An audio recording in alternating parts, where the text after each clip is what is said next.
ہمارے ہاں کمزوروں، غریبوں، مسکینوں، یتیموں کی مدد تو کی جاتی ہے، لیکن انہیں لوگ اپنے ماحول کا حصہ نہیں بناتے۔ یعنی کبھی گئے تو غریبوں میں آٹا بانٹ آئے، کبھی گئے تو غریبوں میں جا کے کپڑے تقسیم کر آئے، کبھی گئے تو غرباء کو کچھ وقتی طور پر کچھ ضروریات زندگی دے دیں، کبھی عیدیاں بانٹ دیں، کبھی سیلاب زدگان میں چلے گئے۔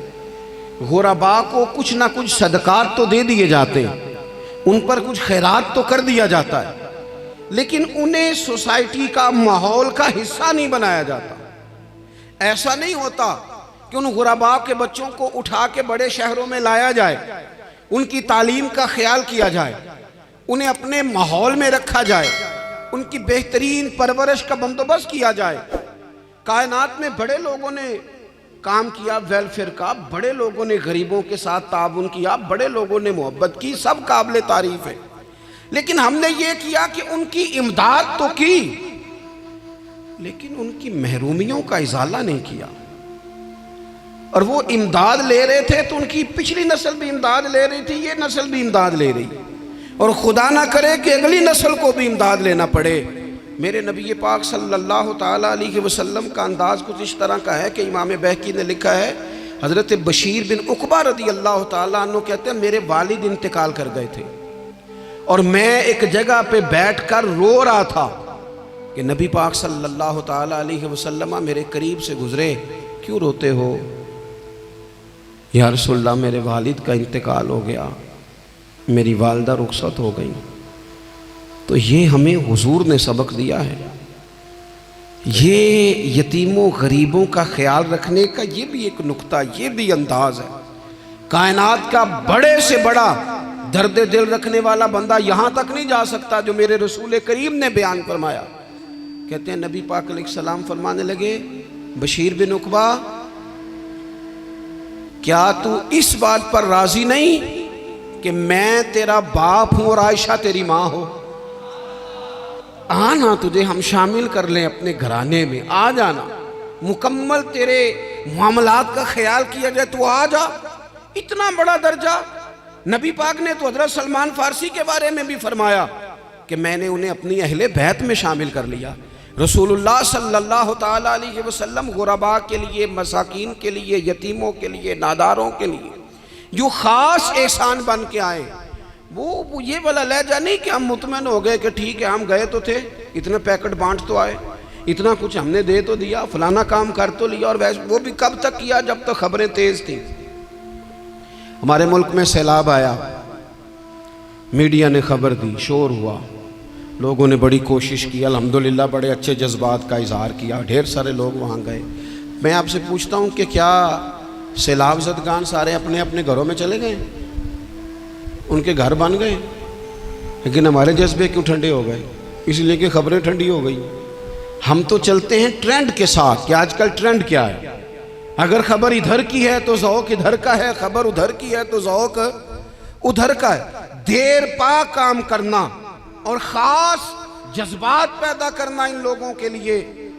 حضرت سیدنا عبداللہ بن ابی اوفا رضی اللہ تعالیٰ عنہ روایت کرتے، ایک یتیم بچہ آیا تھا، اس نے عرض کی حضور میری ماں بھی بھوکی ہے اور میری ایک ہمشیرہ ہے وہ بھی بھوکی ہے، اے روٹی دا دکھ نہ پوچھو، روٹی تے بندہ کھا جاندی دے۔ یہ جو بھوک ہوتی ہے نا، بھوک، بہت سارے لوگ نا، میں ایک شادی میں تھا تو وہاں ایک دو لوگ کھانا کھا رہے تھے، تو بعض لوگ انہیں دیکھ دیکھ کے مذاق کر رہے تھے، ویڈیو بنا رہے تھے، کہتے دیکھو کھانا ہی نہیں آتا، کیا انداز ہے، سارا ان کا منہ جو ہے وہ کھانے سے بھر گیا، ہاتھ دیکھو کہاں تک ان کے لتھڑ گئے، کیا انداز ہے۔ تو میں نے کہا تم ان کے کپڑے بھی تو دیکھو نا، انداز، بیٹھنا اٹھنا، کپڑے پہننا، یہ غریبی کا پتہ دیتے ہیں۔ بھوک جب تیز لگی ہو پھر کھانے کے آداب لوگوں کو یاد نہیں رہتے۔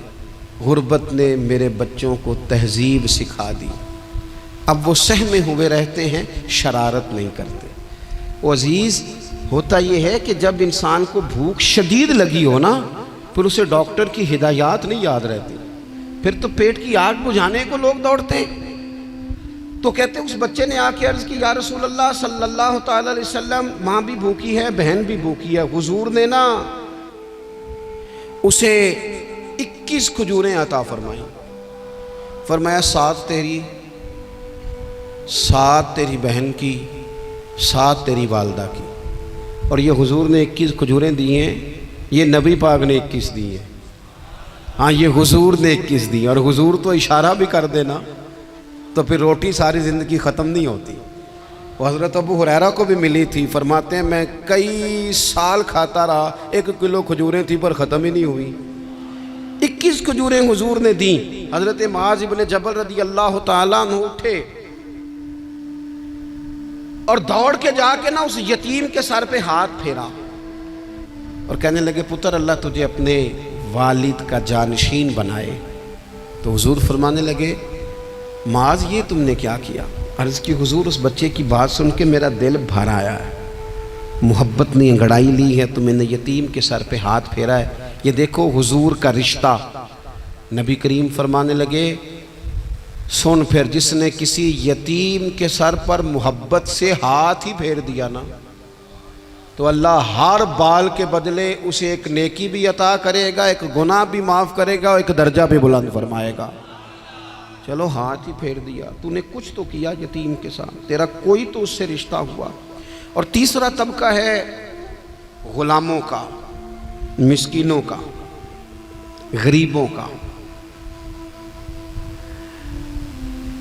میں اور آپ اس ملک میں رہتے ہیں جہاں کچھ لوگوں کو کھانا بھی نہیں وقت پہ ملتا، اور کچھ لوگ 5 لاکھ روپیہ گاڑی کا اس لیے اضافی دے دیتے ہیں کہ مجھے ذرا نا نیو ماڈل جلدی چاہیے۔ یعنی ایک طرف ملک کی حالت یہ ہے کہ بعض لوگوں کے پاس پیسے نہیں ہیں کہ بچوں کی فیس بھر سکیں، لیکن دوسری طرف حال یہ ہے کہ نئے ماڈل کا موبائل اگر مارکیٹ میں آتا ہے تو وہ ختم ہو جاتا ہے، ملتا ہی نہیں، وہ شارٹ ہو جاتا ہے۔ کچھ لوگوں نے اس طرح کیا ہے کہ انہوں نے یہ سمجھا ہے کہ دولت شاید موج کرنے کے لیے ہمیں دی گئی ہے، ہم طرح طرح کے کھانے کھائیں، طرح طرح سے چیزیں اوڑیں، طرح طرح کے معاملات کریں، انہوں نے یہ طے کر لیا ہے۔ اس کا نقصان کیا ہوا ہے؟ اس کا نقصان یہ ہوا ہے کہ کچھ لوگ غربت کی سطح سے نیچے آ گئے ہیں بیچارے۔ نبی پاک کا جو احسان ان غریب لوگوں پر ہے، حضور علیہ السلام کے پاس نا حضرت عبداللہ ابن عمر روایت کرتے ہیں اور طبرانی میں موجود ہے، حضور کے پاس نا 10 دینار تھے۔ ہمارے پاس بھی پیسے ہوتے ہیں نا، لیکن وہ کچھ ہوتے ہیں ہمارے کھانا کھانے کے لیے، کچھ ہوتے ہیں آئس کریم کھانے کے لیے، کچھ اس لیے ہوتے ہیں کہ آج میری مرضی دا نہیں پکا، لہٰذا میں نے، ہمارے ایک دوست ہیں وہ کہتے ہیں کہ آج کل یہ ماحول بن گیا ہے کہ بچے اگر کہتے ہیں نا کھانا میری مرضی کا نہیں تو اماں کہتی ہے جا تو برگر کھا لے۔ کہتے ہیں ہمارے دور میں یوں نہیں ہوتا تھا، اگر ہم کہتے تھے نا کھانا میری مرضی کا نہیں تو پھر ہمیں ڈبل چیز کھانے کو ملتی تھی، ایک مار بھی کھانا پڑتی تھی اور وہ کھانا بھی کھانا پڑتا تھا۔ اور پھر کچھ پیسہ لوگوں نے صرف اس لیے سنبھال کے رکھا ہوا ہے کہ جو اضافی چیزیں ہیں نا، اضافی، میرا ویسے تجربہ نہیں ہے اور نہ میں نے زیادہ گہرائی سے دیکھا ہے، بس مجھے بتایا گیا ہے، اور پتہ نہیں اب بات درست ہے کہ نہیں، مجھے بتایا گیا ہے کہ پہلے لڑکیاں بیوٹی پارلر جاتی تھی، اب سنا ہے لڑکے بھی جاتے ہیں۔ اب خدا جانے یہ بات سچ ہے کہ غلط ہے۔ یہ جو اضافی اخراجات ہیں نا، یہ اگر ہم تھوڑے سمیٹ لیں، یعنی مولا علی شیر خدا کرم اللہ تعالی وجہہ الکریم مزدوری کر کے نکلے تو 2 کلو کھجوریں تھیں، حضور بس فرمانے لگے 1 کلو میرے بچے کھائیں گے اور کلو مدینے کے غریب بچے کھائیں گے، یعنی کل 2 کلو ظاہری طور پر کھجوریں ہیں، اس میں بھی دوسروں کا حصہ۔ ہمارے پاس جو مال آتا ہے اگر تھوڑا سا نا ہم اسے یہ نہ سمجھ لیں کہ میرا ہی حق ہے، کسی کو اس میں سے ایک لقمہ بھی نہیں ملنا چاہیے، اگر ہم تھوڑا سا نا دل کشادہ کریں تو 3 لوگوں کا کھانا 4 بھی کھا سکتے ہیں، 4 کا کھانا 5 بھی کھا سکتے ہیں، 6 کا کھانا 7 کا کھانا 10 بھی کھا سکتے ہیں۔ شرط یہ ہے کہ دل کشادہ ہو، دل دریات سمندروں ڈونگے کون دلاں دیا جانے، تھوڑی سی نا کشادگی پیدا کی جائے۔ حضرت عبداللہ ابن عمر کہتے ہیں نبی کریم علیہ السلام کے پاس نا 10 دینار تھے، ویسے تو کائنات ہی میرے نبی کی مٹھی میں ہے، لیکن ظاہری طور پر 10 دینار تھے۔ حضور ایک دکان پہ گئے، 4 دینار کا حضور نے ایک جوڑا خریدا، کپڑے خریدے، وہ قمیض حضور نے پہنی تو ایک انصاری آگے بڑھ کے عرض کرنے لگے حضور میرا بڑا دل کر رہا ہے، یہ مجھے نہیں دے دیتے آپ؟ تو حضور خوش ہو گئے۔ یہ میرے محبوب کا دروازہ ہے کہ جب کوئی مانگتا ہے تو حضور خوش ہو جاتے ہیں۔ نبی کریم سے مانگا اس شخص نے تو حضور خوش ہو گئے، اور محبوب نے وہ کرتا، وہ کپڑے اتار کے اس انصاری کو عطا کر دیے، اور 4 دینار کے اور خرید لیے، باقی بچے 2 دینار۔ نبی کریم وہ لے کے نکلے، رخصت ہوئے گھر جانے کے لیے، تو رستے میں خاتون کو روتے ہوئے دیکھا، حضور رک گئے، فرمایا کیوں رو رہی ہو؟ عرض کرنے لگی یا رسول اللہ صلی اللہ تعالیٰ علیہ وسلم میں فلاں آدمی کی کنیز ہوں، نوکرانی ہوں، اس نے آٹا لینے بھیجا تھا 2 دینار کا، وہ 2 دینار گم ہو گئے، حضور نے 2 دینار اسے عطا کر دیے، وہ دیے تو وہ پھر رو رہی تھی، فرمایا اب کیوں روتی ہو؟ کہنے لگی یا رسول اللہ ڈرتی ہوں دیر بڑی ہو گئی یا مار ہی نہ پڑے۔ تو حضور نے فرمایا چل نہ، میں تیرے ساتھ چلتا ہوں۔ حضور ان کے گھر گئے، وہ اہل ایمان کا گھر تھا جن کی وہ کنیز تھی، جا کے کہا السلام علیکم، اندر سے جواب ہی نہیں آیا، پھر فرمایا السلام علیکم، کوئی جواب ہی نہیں آیا۔ محبوب کا طریقہ مبارکہ تھا 3 دفعہ دستک، پھر واپسی، تیسری دفعہ کہا السلام علیکم تو وہ سارے بول پڑے وعلیکم السلام یا رسول اللہ، حضور ماں باپ قربان۔ تو حضور فرمانے لگے میں نے پہلے بھی 2 دفعہ سلام لیا، بولا کوئی نہیں؟ کہا یا رسول اللہ اپنے نصیب تھے نا کہ ہم پہ سلامتیاں بھیج کون رہا ہے، ہم نے سوچا ذرا 3 دفعہ مل جائے سلامتی، ذرا مل جائے نا، حضور سلامتی بھیج رہے ہیں تو آتی رہے نا۔ تو محبوب کریم علیہ السلام فرمانے لگے یہ تمہاری کنیز وہاں کھڑی رو رہی تھی، اس بیچاری کے 2 دینار گم ہو گئے تھے، اسے دوبارہ سامان لاتے کچھ دیر ہو گئی، اس پر سختی نہ کرنا، مارنا نہ۔ غلام کہنے لگے حضور اس خاتون کے قربان جائیں جو ہمارے کریم رسول کو ہم جیسے غریبوں کے گھر تک لے آئی ہے، مارنا کیا، ہم اسے آزاد کرتے ہیں، یہ آزاد ہے اللہ کی رضا کے لیے۔ یہ دیکھو یہ میرے نبی پاک کا انداز ہے۔ حضور نکلے تو جناب عبداللہ ابن عمر فرماتے ہیں رسول کریم فرمانے لگے شکر ہے اللہ تعالیٰ کا، 10 دینار تھے، ایک انصاری نے بھی قمیض پہن لی، میں نے بھی قمیض پہن لی، اور رب نے ایک کنیز کو آزاد بھی فرما دیا۔ یہ انداز ہمیں نبی کریم نے دیا ہے کہ ہم اپنے دولتوں میں، اللہ کی عطاؤں میں غرباء کو، قریبیوں کو، رشتہ داروں کو، بہن بھائیوں کو تھوڑا شریک کر لیں، تاکہ وہ جو آسودگی اللہ نے ہمیں دی ہے اس میں سے دوسروں کو بھی کچھ نفع ملے۔ اور ایک بات آخر میں آپ کی خدمت میں یہ عرض کرنی ہے کہ جو زیر دست لوگ ہوتے ہیں نا، غلام، ملازم، نوکر،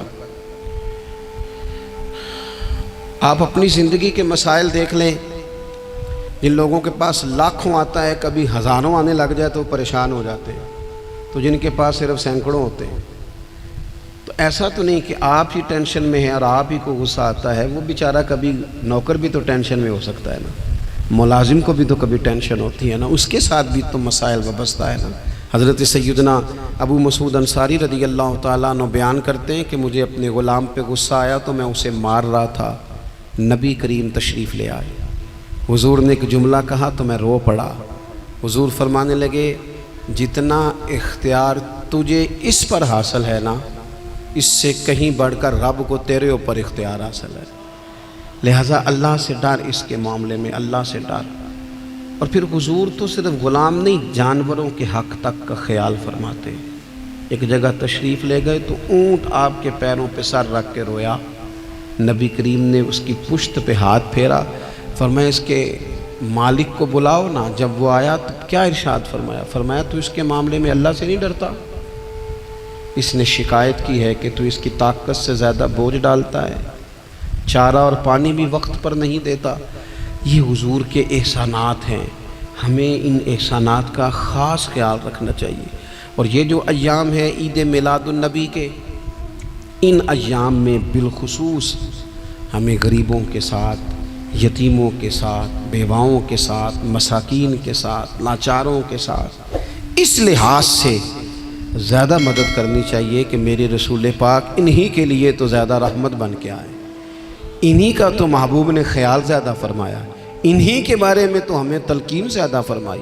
وہ اپنے پرائے کا غم کھانے والا، مرادیں غریبوں کی بر لانے والا، مصیبت میں غیروں کے کام آنے والا، وہ نبیوں میں رحمت لقب پانے والا۔